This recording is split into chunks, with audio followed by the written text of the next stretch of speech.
In this cash-based practice world, if you think that average is going to cut it, you're really going to be mistaken. You're in for a rude awakening. Welcome to the Dr. J.J. Thomas Podcast. Hi, I'm Dr. J.J. Thomas. Thanks so much for coming today. I'm getting more and more excited about these shows because I do feel like I have a lot to share with my experiences, and I'm just happy to be here with you.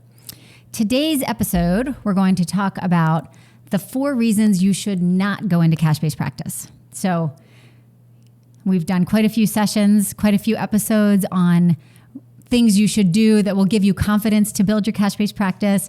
And I'm, hooting and hollering you on about, yes, let's do this. You can do this. And I realized, you know what? I should come up with I should identify the reasons you shouldn't go into cash-based practice. Because let's be honest, it really isn't for everyone. It's a lot of hard work. There are some definite identifiable factors that you should have if you plan on doing this and doing it well. So the first reason you shouldn't go into cash-based practice is if you are risk or conflict averse. If you've listened to any of our other episodes, then you've heard us talk about the importance of leadership in everything we're doing. I really feel strongly that leadership is one of the most important qualities you can have in life in general, but especially in a cash-based practice, you must lead from the front. You must lead by example, and you must have those great leadership abilities. And with that, you're going to have to be dealing with conflict, and you can't be conflict averse. You can't be risk averse. You're going to have to deal with each situation, boom, thwart it, put it out, deal with it in whatever way possible so that number 1, you gain people's trust around you. Number 2, you come up with solutions. And number 3, you succeed in the end. I'm going to talk about one of the examples that I thought of when I was preparing for this episode of really a time in my life where my own leadership abilities was revealed. And this was way before I opened my cash-based practice. This was this time that I'm thinking of. I was in an insurance-based world. You've heard me talk before. I did a lot of pool therapy. And in pool therapy, we had quite a number of patients in there at once. And it worked out pretty well. This is actually a little bit of a tough memory because it was not only a time where my leadership was challenged, but also a time where I want to say like my belief in people was challenged. And so let me explain. So I was in the pool. There were about 4 or 5 other people in the pool with me. And the way our pool was set, people would come in to the front desk area, obviously out of the pool. They'd check in. They'd say, okay, you can go back and see JJ now.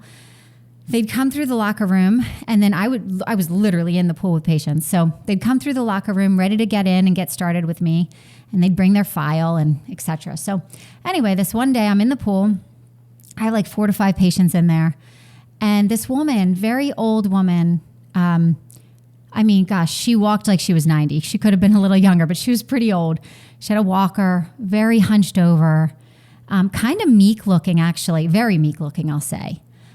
And then she looked up and she saw the people in the pool, and there was a black man in the pool with me. And her meekness completely disappeared, and all I saw was hate on her face. And she used a word that I don't agree with, and she said, I'm not getting in the pool with that man, and the word that she used, which you can just imagine. I just refused to say it. So anyway, it was a very pivotal moment where I couldn't hesitate. I had to deal with this right away, and I had to do what was right. And when she came in and said that, number 1, like I said, my faith in the world was damaged because that was the first time I think I'd seen like racism or bigotry really so obvious in my face before. I want to tear up just saying it just now. And but number 2, I had to deal with this, right? Like this woman was coming in, she was a patient, I was supposed to see her, and I had to have a very quick conflict resolution within my head of how am I going to deal with this? This woman is being so hateful, and how do I deal with this with these other patients, and what should I do? And right away, thank God, I was like, I just got to do what's right. So I got out of the pool, I walked over to her, I said, ma'am, I don't know you, I'm JJ, I'm in charge here. We don't tolerate that here. We don't see color in this pool. We don't see color in this building. If you're not comfortable getting in with anyone else in this pool, then then we may not be able to treat you here, or we may have to see you another time, but we can't tolerate that in this environment. And it was a little hard to get those words out because I had to be, it was very conflicting, right? Like it was a very kind of an aggressive situation. She had pure hatred that I don't even understand or begin to understand. But thankfully, I didn't hesitate. I got out of the pool and I was like, we're not going to tolerate this. And thankfully, too, my leadership at that time, because I wasn't in charge, I was in charge of the pool, but I wasn't the owner. Later, when I told my owner about it, he was like, thank you, JJ. Thank you for representing us well. Thank you for dealing with that conflict so quickly. You're right. We don't tolerate that. And I was really relieved that I had that support from my leadership. One step further, I want you to know, I went into that patient and I said, I'm so sorry. Like, I didn't have that hatred, but I was so sorry that my patient had to experience that. Again, another awkward conversation. Someone who is risk averse or conflict averse may not handle that so gracefully, and that's okay. I'm sure if you're that person, you have other strengths, but you really do want to think twice about opening a cash-based practice if you're that person, because those situations, unfortunately, are going to happen. It may not be that situation, but it's going to be another uncomfortable situation, and you can't just wish things away. You can't not deal with them. You have to deal with them head on. Otherwise, you're not setting a good example or leading in the front for any of your people, for your patients, for your employees, for yourself. So that's one example.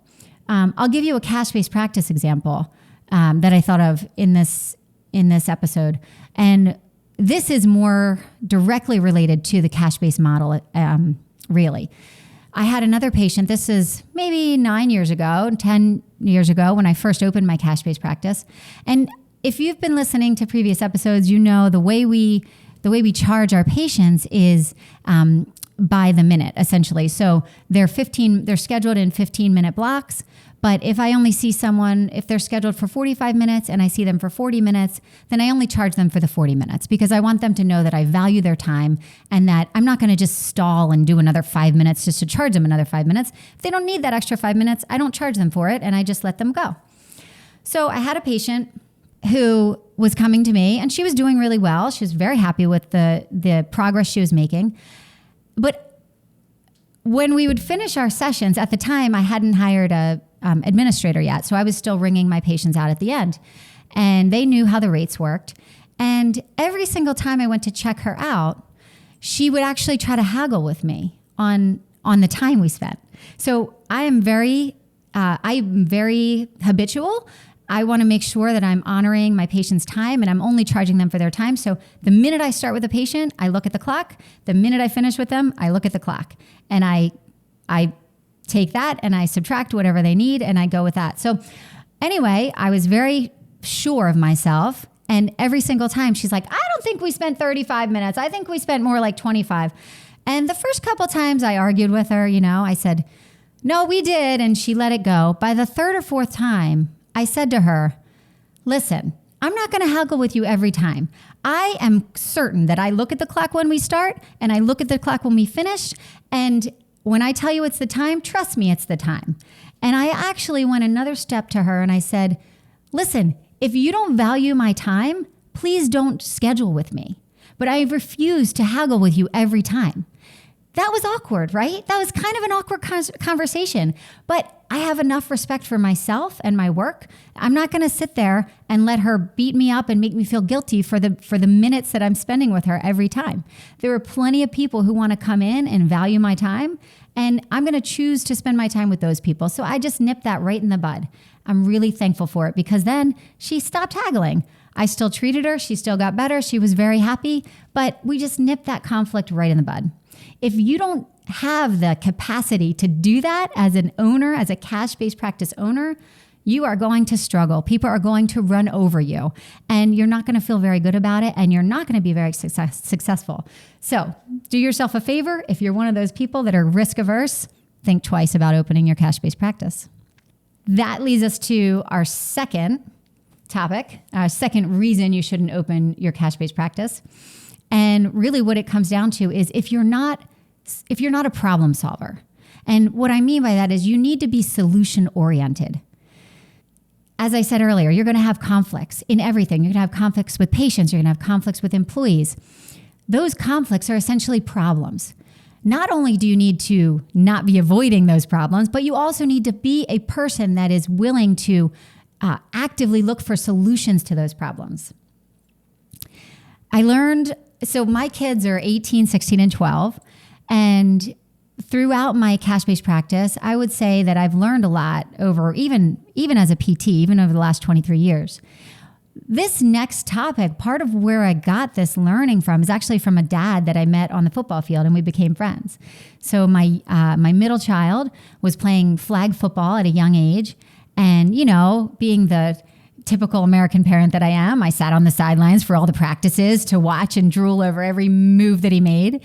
And I got really close with a couple of the parents, and this one dad I found really fascinating, and we're still friends today. But I got to tell you about his job, because this is part of how I respect him so much. What he did is he's a person that created detonating containment of bombs that were detonating underwater. Like, talk about solution oriented. He created a model that allowed the military to contain an explosive device and then transport it so it didn't explode while those people are transporting it. I mean, I'm worried about minutes of payment. This guy's worrying about bomb detonating. Anyway, what he said to me that hit home with this solution mindset personality is he said, you know what I tell my kids? I say, don't come to me with a problem. Come to me with a problem and a solution. And when he said that, I mean, that was, my son's 16 now. That was at least 7, 8 years ago, maybe 9. And I'm like, yes, that is right. Don't come to me with a problem. Come with a problem and a solution.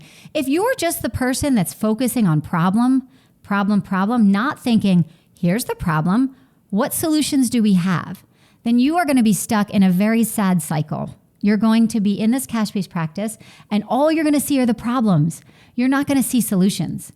So if you're the person that's stuck in that problem mindset and you're not a solution-oriented person, I wouldn't suggest you take this route. I would say you either need to figure out someone who can help you become more solution-oriented, or maybe just go back to working somewhere else. I'll give you an example of a time where in practice I had to be solution-oriented. And what it was, so I've started teaching, in 2012. And through my teaching, I've been so lucky. I've been able to meet brilliant therapists. And it's also allowed me to stay really on the cusp of cutting edge technology and cutting edge techniques for physical therapy. And I remember when blood flow restriction training was first coming out, and I was hearing about it from my colleagues, my teaching colleagues. They were like, this is amazing. The results are incredible. I'm seeing so many great things for so many different injuries and rehab protocols. And so I started becoming interested in it. And finally, about a couple years of them talking about this blood flow restriction training, I went and got trained. And the company that I was trained with was one of the original developers in the US, amazing people. And the particular device that they have, that they promote, it's 4 times more expensive than the other devices, honestly. But it's the only device that accurately measures real-time limb occlusion and maintains that pressure while our patients are exercising. So it's kind of a critical piece to the research, right? It also has other things that make it very different, like the cuffs are wider than most of the other cuffs on the market. The little things matter. But the point is that I wanted to have this device, and it was 4 times more expensive, and here I am, a small business owner. But I had to come up with a solution, because really, it wasn't okay for me to offer my patients mediocre. We're going to get to that in a second. I had to offer them the best, and I had to offer them what the research was going to show is valuable and is actually efficacious. So I was like, I got to figure out a solution for this. So what I figured out is I could buy that unit. I can use that unit. I can teach patients how to use that unit one-on-one, and they pay me for my one-on-one time. And then once I have witness that they're able to use that device safely on their own with the exercises that I've given them. They can use it next to me and I can see them and it's very safe. And they can just rent the unit. So I came up with a solution. Wow, we can have it all. I can have this awesome device. My patients can utilize this awesome device and it'll end up paying for itself because it can be used at a time when I don't have to be there one-on-one with them. If they need me, they can stop. I can stop, of course, and just not charge the patient I'm with for that time. Anyway, it was a solution. So if I were not a solution-oriented person, I might not have come up with that solution. And then our patients wouldn't have access to this amazing device. So solution-oriented. I mentioned something in that last topic that is going to lead us to our third reason you should not open your cash-based practice. And the third reason is if you're okay with average, if you're okay with mediocre. You can't be okay with average in this world. In this cash-based practice world, if you think that average is going to cut it, you're really going to be mistaken. You're in for a rude awakening. Patients are coming with an expectation that you're going to give them something different than what they would get in the insurance-based world, and they're valid to think that. So if you find yourself thinking that you can open a cash-based practice and just because you're one-on-one, that's enough to make you different, you're going to be sadly mistaken.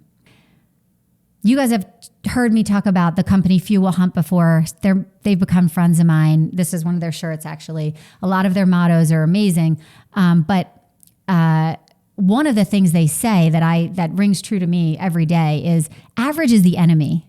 Average is the enemy. That's right, average is the enemy.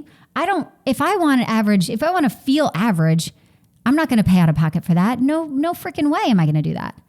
Average is what creates complacency in life. Average is C. Average is B minus, maybe. I don't want that. I want A plus every day in everything for my patients, for me, for everyone. So if you think you're okay with average, this isn't the place for you.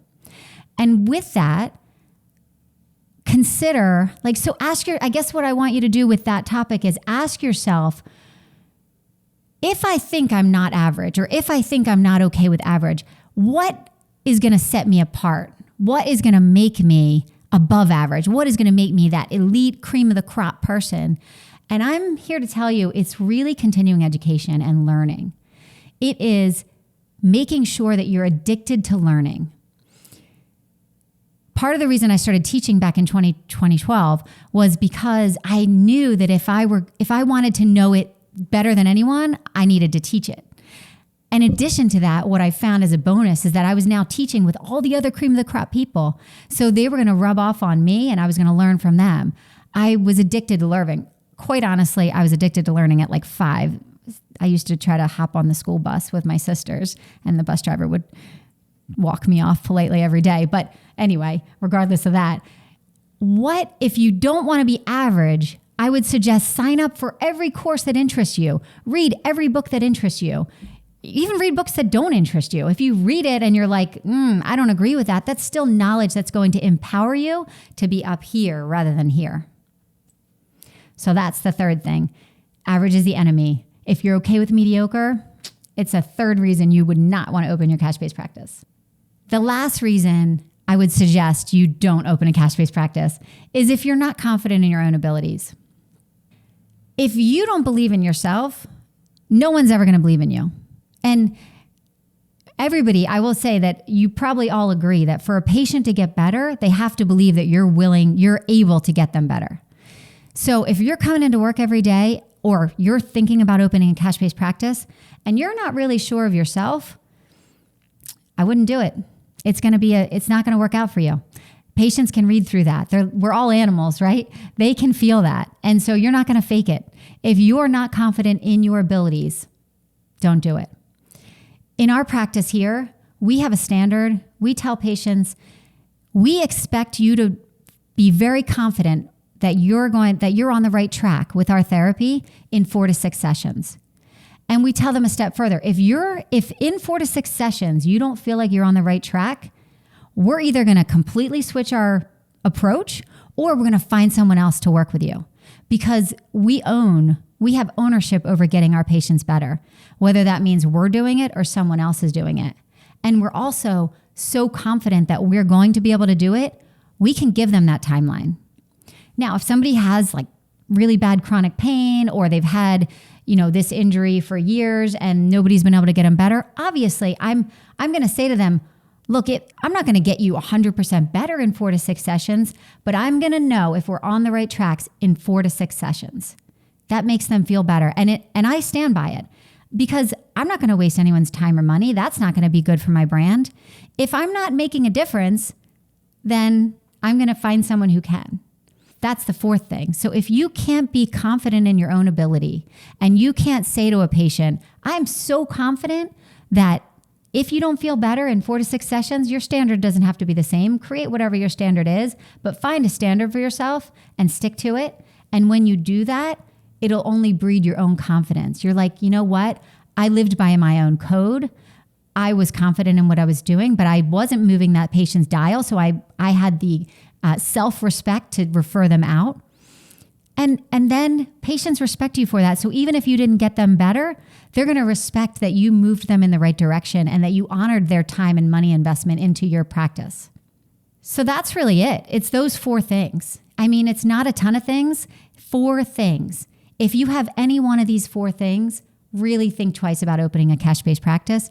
If you have one of those things, some of them are trainable, right? Like the confidence thing. I mean, depending on where your lack of confidence is coming from, if your lack of confidence is coming from less continuing education or just not having the right group of educators teaching you, there's things you can do, right? We have a ton of educational content out there. We have our free ebook. We have continuing education courses. We have dry needling masterclasses. You can find all of those on the websites. There's also a ton of other really talented educators out there. I'm happy to make recommendations for you. But the point is, some of these things you can improve. But if innately any 4 of these things ring true to you, please think twice about opening a cash-based practice. It may not work out so well for you. If you found yourself listening to this podcast and you don't have any of these 4 things, then you're probably going to be really great in a cash-based practice. And I think what you should do is continue to pursue that, get the information you need. Please feel free to use us as a resource. You can like and subscribe to our YouTube channel, find us on Spotify, check out our ebook and our website, and please, by all means, send comments to our podcast, because I'm always looking for material. I'm getting direct messages from people about what they want to hear about. But really, it'd be better on the comments below, because then I'll know if more people are thinking it. Looking forward to hearing from you, and talk soon.